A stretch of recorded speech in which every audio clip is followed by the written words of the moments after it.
வாழ்க வளமுடன். இன்றைக்கி நம்ம உணவே மருந்து உடலே மருத்துவர் அப்படிங்கிற தலைப்பில் கொஞ்சம் பேசுவோம். என்ன உணவே மருந்து? அதாவது பசி இருக்கு இல்லையா, பசிங்கிறதே ஒரு நோய் தான். பசிங்கிறது பற்றாக்குறை, எனர்ஜி பற்றாக்குறை, சக்தி பற்றாக்குறை. அதை சரி பண்ணுற மருந்து உணவு. இதுதான் வள்ளலார் சொல்கிறது, உணவே மருந்து அப்படின்னு சொல்கிறார். சரிங்களா? அப்போ உடலே மருத்துவர் அப்படின்னா சாப்பிட்ற உணவுக்கு தகுந்த மாதிரி உடம்பு அதோடய வேலையை சரியாக செய்யும், நோய் எதிர்ப்பு சக்தியை கொடுக்கும், சக்தியை கொடுக்கும். சரிங்களா? இப்போ அடுத்தடுத்து நான் பேசிகிட்டே இருக்கேன், கவனிங்க. ஏன்னா நம்ம இவ்வளோ நாளும் பண்ணுறது என்னென்னு கேட்டிங்கன்னா, ஏதோ பசிக்குது சாப்பிட்றோம் அப்படின்னு நினச்சிக்கிட்டு இருக்கோம். அந்த மாதிரிலாம் கிடையாது. உணவு தான் மருந்து. எப்படி மருந்து?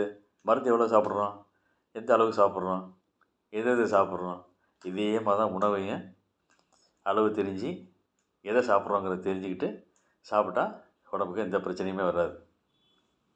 அது எப்படி கண்டுபிடிக்கிறது? நம்ம உடலில் பார்த்திங்கன்னா இயற்கையாகவே சில சக்திகள்லாம் இருக்குது. இயற்கையாகவே சில நோய் எதிர்ப்பு சக்திகள் நிறையா இருக்குது. இப்போ வெளியிலேருந்து வர்ற நோய் கிருமி உடம்புக்குள்ளே புரிஞ்சுன்னு வச்சுங்களேன், ஒரு காயம் ஏற்பட்டு உடனே சீழ் ஏற்படுது. எதனால்? உடம்புல உள்ள வெள்ளை அணுக்கள்லாம் அதோட சண்டை போட்டு அதை அங்கேயே நிறுத்திடுது, உள்ளே விடாது. அதுக்கு மேலே உள்ளே போச்சுன்னா அக்குளில் கட்டி வரும், பார்த்துருக்கீங்களா? அது வந்து அண்டக்கட்டுன்னு சொல்லுவாங்க, நிணநீர் கட்டிகள். அது அடுத்த லெவலு. இப்படி இருக்குது. அதுமாதிரி ஒவ்வாமை உள்ள சாப்பிட்டோம்னா என்ன ஆகும்? வாந்தி எடுத்துரும். இயற்கையாக உள்ளது அதெல்லாம். ரொம்ப குளிருதுன்னா உடம்பு நடுக்கும். ஏன் நடுக்குது? அப்படி நடுக்குச்சுன்னா அதோடய ஃபிசிக்கல், அதாவது உடம்பு ரொம்ப வேலை கொடுக்கும். உதரும்போது உஷ்ணம் பரவ ஆரம்பிச்சிடும். உஷ்ணம் பரவி அந்த குளிரை தடுத்துடும். இதே போல் நிறைய விஷயங்கள் நம்ம உடம்புல இருக்குது. சரிங்களா?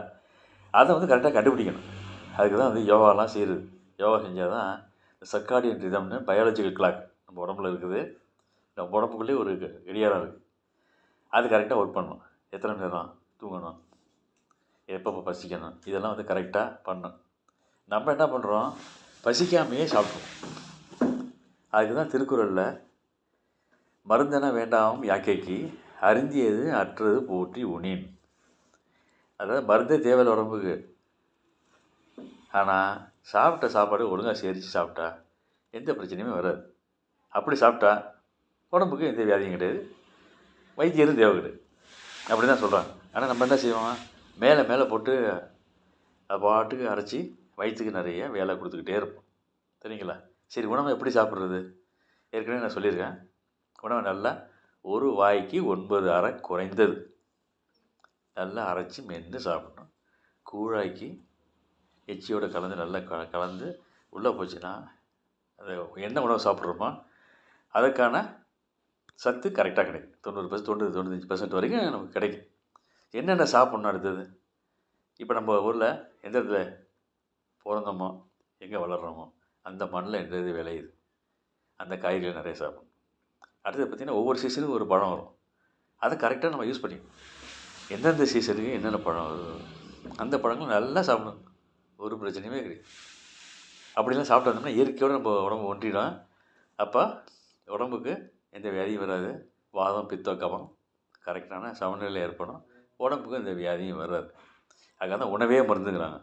அதை வந்து அளவோடு தான் சாப்பிடணும். அதாவது 3 வேளை சாப்பிட்றவன் போகி, 2 வேளை சாப்பிட்றவன், 3 வேளை சாப்பிட்றவன் ரோகி, 2 வேளை சாப்பிட்றவன் போகி, 1 வேளை சாப்பிட்றவன் யோகி அப்படிம்பாங்க. ஆனால் இப்போ உள்ள காலகட்டத்துக்கு வேலைக்கு அவசர அவசரமாக போகிறதுக்கு எப்படி பசிக்கும் என்னன்னு தெரிய மாட்டேது. நேரங்காலம் இல்லாமல் சாப்பிட்றோம். அது சாஃப்ட்வேர் கம்பெனியில் வேலை செய்கிறவங்க நேரங்காலமே கிடையாது. 11 மணி 12 மணி வரைக்கும் சாப்பிடுவாங்க. அந்தமாதிரி சாப்பிடவே கூடாது. சாயந்தரம் அதான் விளக்கு வச்சதுக்கப்புறமே சாப்பிடக்கூடாதுன்னு அந்த காலத்தில் சொல்லுவாங்க. அதுக்கு முன்னாடி சாப்பிட்றணும் அப்படின்னு. 6 மணிக்கு முன்னாடியே சாப்பிட்றணும், 7 மணிக்குள்ளே சாப்பிட்றணும் அப்படின்னு சொல்லுவாங்க. அந்த மாதிரி ஒரு சிஸ்டம் ஒன்று வச்சுக்கணும். சரிங்களா? அதாவது காலையில் எப்படி சாப்பிட்ணும்? காலையில் ப்ரோட்டீன் நிறைய எடுத்துங்க, கொஞ்சம் கார்போஹைட்ரேட் வச்சுங்க. அதுக்கப்புறம் மத்தியானம் கார்போஹைட்ரேட்டு, ப்ரோட்டீனு, பழங்கள் கிழங்கு எல்லாம் சாப்பிடுங்க. நைட்டில் எதுவுமே நீங்கள் சாப்பிட்றதில்ல. பேருக்கு ஒரு இட்லியே இல்லை ஒரு தோசையை சாப்பிட்டுட்டு பழங்கள் நிறைய சாப்பிடுங்க, இல்லாட்டி காய்கறி நிறைய சாப்பிடுங்க. இப்படி பண்ணிட்டு இருந்தாலே உடம்பு தானாகவே குறையும். அதுமாதிரி ஒவ்வொரு வேளை சாப்பாட்டுக்கு அப்புறமா வெதுன்னு சுடு தண்ணி குடிச்சிங்கனாலே உடம்பு வந்து உப்பவே போகாது. அப்படியே கரெக்டாக இருக்கும். அது கரெக்டாக குடிக்கணும். சாப்பிட்ட உடனே குடிக்க விடாது, ஒரு 1/4 மணி நேரம் கழிச்சு குடிக்கணும். அது சாப்பிட்றதுக்கு அரை மணி நேரத்துக்கு முன்னாடி தண்ணி குடிக்கலாம். சாப்பிடும்போது இடையில தண்ணி குடிக்கவே கூடாது. சரிங்களா? இதில் நிறைய பேர் பண்ண மிஸ்டேக் அதுதான். நிறைய பேர் மிஸ்டேக் தான், சாதாரண விஷயம் தான் அது. அதுமாதிரி உட்காந்து சாப்பிடுங்க, கீழே உட்காந்து சாப்பிடுங்க. கீழே உட்காந்து நல்லா குனிஞ்சு நிமிர்ந்து சமணம் போட்டு உட்காந்து சாப்பிட்டீங்கன்னா அதுவே ஒரு எக்ஸசைஸ் மாதிரி.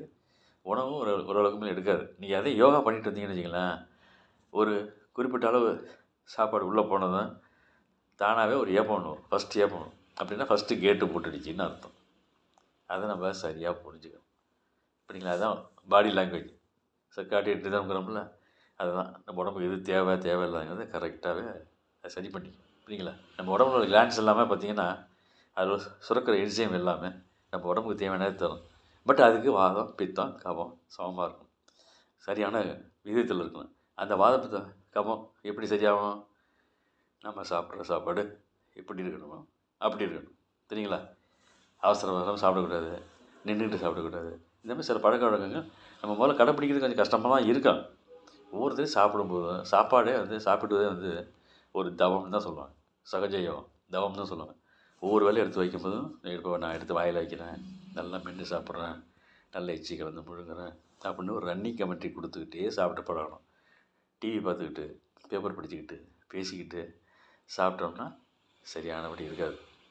உங்களுக்கு அளவும் கரெக்டாக தெரியும். நல்லா எச்சி கலந்து நல்லா மென்று சாப்பிடும்போது 4 இட்லி சாப்பிட்றது வெறும் 2 இட்லி தான் சாப்பிட்டீங்க. அந்த அளவுக்கு உங்களுக்கு எச்சில் நம்ம உடம்புல வயிற்றை நிறைச்சிடும். உடம்புக்கு தேவையான எல்லா சத்தும் கொடுக்கும். வயிற்றுக்கு அதிகம் வேலை வைக்காது. அதுமாதிரி வாரத்துக்கு ஒரு நாள் ஏதோ ஒரு வேலை பட்டினி இருந்துக்கலாம். காலையில் பட்டினி இருக்க வேணாம், மத்தியானம் இல்லாட்டி நைட்டு ஏதோ ஒரு வேலை பட்டினி இருக்கேன். காலையில் பிரேக்ஃபாஸ்ட் எப்போவுமே ஸ்கிப் பண்ணாதீங்க. கண்டிப்பாக காலையில் பிரேக்ஃபாஸ்ட்டு சாப்பிட்டே தான் ஆகணும். சாப்பிட்லன்னா கண்டிப்பாக இப்போ உள்ள காலநிலைக்கு கண்டிப்பாக பிபிலாம் வரும், எல்லாமே வரும். பிபி வந்துச்சுன்னா அப்புறம் அதோட தங்கச்சி சுகர் வந்துடும், அப்புறம் அதோட தங்கச்சி கொலஸ்ட்ரால் வரும். இந்த மாதிரி நிறையா வந்துடும். அப்புறம் வயிற்று புண்ணு அது இதெல்லாம் வந்துடும். அதனால் சாப்பாடு விஷயம் சாதாரணமாக நினச்சிக்காதீங்க. ஏதோ பசிக்குது சாப்பிட்றோம் அப்படின்னு நினைக்கவே கூடாது. அது தவம் மாதிரி நினச்சி சாப்பிடணும். அதான் கான்ஷியஸோடு சாப்பிடணும். இது சாப்பிட்றோம், இப்படி உட்காந்து சாப்பிட்றோம், என்னென்ன சாப்பிட்றோம், இந்த சத்து பிற உடம்பு சேருது அப்படின்னு நினச்சி சாப்பிட்டிங்கன்னா ரொம்ப நல்லது. இப்படி பண்ணால் உடம்பு ஆட்டோமேட்டிக்காக மருத்துவராக மாறிடும், டாக்டராக மாறிடும். சத்தை இழுத்து எங்கெங்கே அனுப்புது? இப்போ 2 தோசை சாப்பிட்டா வயிற்றுக்குள்ளே போய் நான் செரிக்கவா வேண்டாமான்னு நம்மளை கேட்குதா? கிடையாது. அது பாட்டு ஆட்டோமேட்டிக்காக வேலை செஞ்சு ரத்தம், சதை, கொழுப்பு கிழுப்புன்னு அப்படியே மாறி ஒவ்வொரு இடத்துக்கும் அனுப்பிடுதில்ல. எல்லா வேலையும் அதானே பார்க்குது. நைட்டு தூங்குறம்போது மறக்காமல் மூச்சு விட்டுட்ருக்கோமா, மூச்சு விட மறக்கிறோமா, இதயம் துடிச்சிக்கிட்டே இருக்கு பாருங்க, இருந்தாலும் துடிச்சிட்டு தானே இருக்குது. இதெல்லாம் யார் கவனிக்கிறா? அதுதான் பாடி லாங்குவேஜ். அந்த மொழியை தான் நமக்கு தெரிஞ்சுக்கணும். அதுதான் எரிசக்தி, இயற்கை சக்தி. புரியுதுங்களா? அதுதான் உயிர் சக்திங்கிறது. அதனால் அது நம்ம கரெக்டாக நம்ம ஃபாலோ பண்ணிட்டு பண்ணோம்னா கரெக்டாக இருக்கும். சாப்பிடும்போது கான்ஷியஸோடு சாப்பிடுக்கலாம், வேறு ஒன்றும் கிடையாது. சாப்பிட்றப்போ மட்டும் கிடையாது, எப்போவுமே நடக்கும்போதும், ஒருத்தர் பேசும்போதும், இல்லை ஒரு பொருளை எடுத்து வைக்கும்போதும் கான்ஷியஸோடு இந்த இடத்துல வைக்கிறேன் அப்படின்னு மனசுல சொல்லிங்க வருது, எதுவுமே மறக்காது. சரிங்களா?